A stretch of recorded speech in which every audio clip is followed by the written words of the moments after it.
Assalamualaikum warahmatullahi wabarakatuh. Selamat berjumpa lagi bersama channel Petani Milenial Nusantara. Pada kesempatan kali ini saya akan membahas tentang rencana pemerintah atau Menteri Pertanian yang akan mengembangkan bibit tanaman porang dengan sistem kultur jaringan yang disampaikan pada talkshow atau webinar pada hari Kamis 25 Maret 2021 ini, yang menuai pro dan kontra di kalangan petani porang. Dan apa sih dampak positif dan negatifnya? Nah, pada kesempatan kali ini saya akan mengajak teman-teman untuk diskusi mengenai hal tersebut. Nah, sebelum kita akan membahas lebih lanjut, silakan teman-teman subscribe dan komen di bawah ini apa pendapat teman-teman mengenai hal tersebut. Silakan simak video selengkapnya. Oke, baiklah teman-teman, dari hasil seminar online pada hari Kamis tanggal 25 Maret kemarin bahwa pemerintah akan mengembangkan bibit kultur jaringan dengan berbagai alasan. Nah, mari kita simak beberapa alasan yang dapat saya rangkum pada acara talkshow atau webinar dengan tema strategi pengembangan porang sebagai komoditas mahkota sebagai berikut. Teknik kultur jaringan dalam hal ini adalah untuk perbanyakan tanaman porang itu dalam kondisi situasi ketersediaan benih yang sangat langka itu artinya sangat dibutuhkan, ya. Karena apa? Karena teknik ini mampu menghasilkan atau memproduksi benih secara massal. Iya. Jadi sebetulnya kalau untuk cloning itu istilahnya ya istilah umum masyarakat awam, ya, yang lebih tepat mungkin disebut sebagai clonal propagation atau perbanyakan klonal.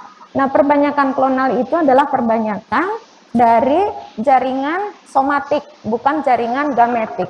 Jaringan somatik itu adalah yang akan sesuai dengan induk asalnya. Nah, kalau jaringan gametik itu tadi seperti melalui biji itu, maka dia ketika ditumbuhkan maka akan terjadi keragaman. Nah, pada perbanyakan tanaman secara massal tentunya kita mengharapkan itu seragam, sehingga perbanyakan menggunakan klonal.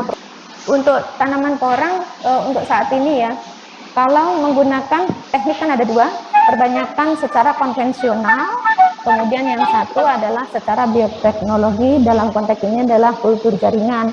Tadi sudah disampaikan oleh Pak Yuli bahwa perbanyakan secara konvensional itu bisa melalui katak, umbi maupun biji, tetapi biji tadi sudah saya sampaikan bahwa akan ada keragaman genetik di sana, sehingga kemungkinan ketika ditanam secara massal bisa jadi misalnya kandungan glukomanannya sangat bervariasi.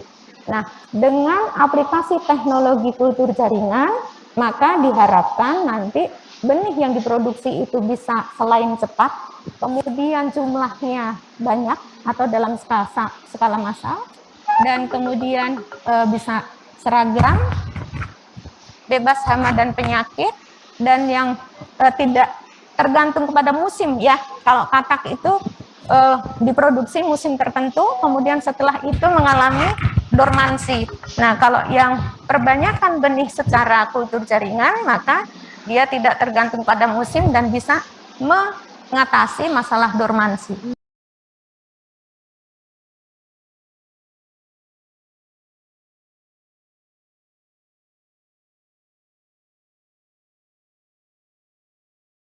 Pertanyaan selanjutnya lagi, mungkin ini pertanyaan terakhir untuk Mbak Ika. Kalau saat ini teman-teman di BB Biogen ini penelitiannya sudah sejauh mana sih? Apakah pembibitan yang dilakukan dengan teknik kultur jaringan ini sudah menghasilkan umbi dengan kualitas yang baik?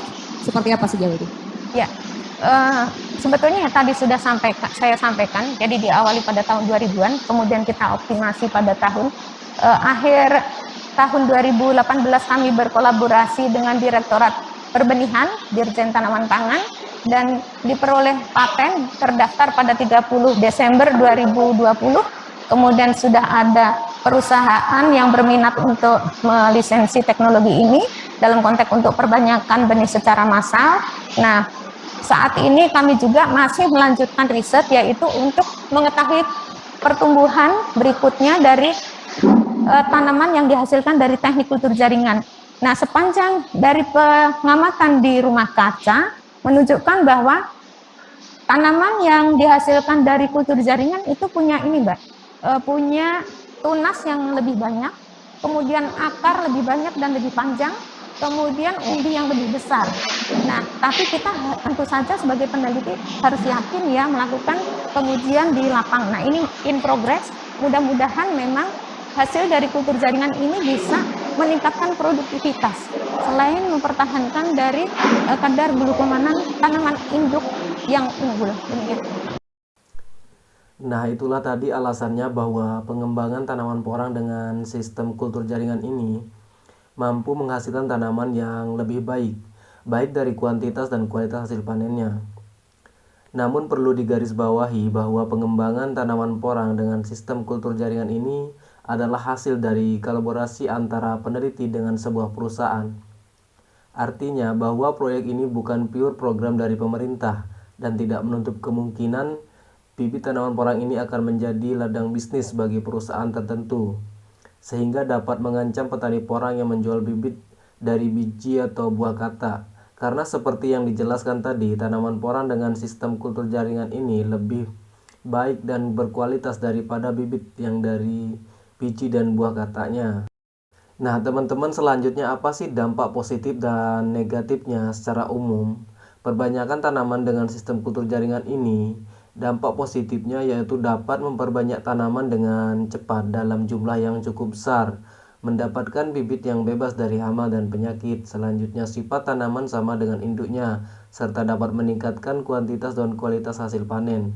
Namun dampak negatifnya yaitu bibit yang dihasilkan perakarannya kurang kuat dan mempersempit lapangan kerja pembibitan secara konvensional, serta dapat berakibat hilangnya plasma nupah dari tanaman tertentu. Nah, dari penjelasannya juga masih lebih banyak teorinya dan hasil di lab, bukan di lapangan. Sehingga para peneliti belum mampu memastikan bahwa porang dengan sistem kultur jaringan ini lebih baik kualitasnya dibandingkan dengan porang dari biji dan buah katanya atau hasil dari seleksi alam itu sendiri. Nah, di sini juga saya pribadi tidak menolak dengan rencana pemerintah tersebut. Namun harapan saya apabila pengembangan tanaman porang dengan sistem kultur jaringan ini lebih baik, maka bibitnya bisa didapatkan dengan mudah dan murah oleh petani, baik melalui kelompok tani dengan pengajuan proposal kepada pemerintah terkait untuk mendapatkan bibitnya, bukan malah dipersulit dan menjual dengan harga yang mahal, sehingga berkesan hanya menguntungkan perusahaan tertentu atau mafia porang saja. Nah, silakan teman-teman menyampaikan pendapatnya tentang pengembangan bibit tanaman porang dengan sistem kultur jaringan ini di kolom komentar di bawah ini. Mungkin sampai di sini pembahasan kita mengenai tanaman porang pada kali ini. Saya mohon maaf jika ada kesalahan, ini hanya pendapat pribadi saya. Dan jangan lupa subscribe, like, komen, dan share. Terima kasih. Sekian, wassalamualaikum warahmatullahi wabarakatuh. Sampai jumpa di video selanjutnya.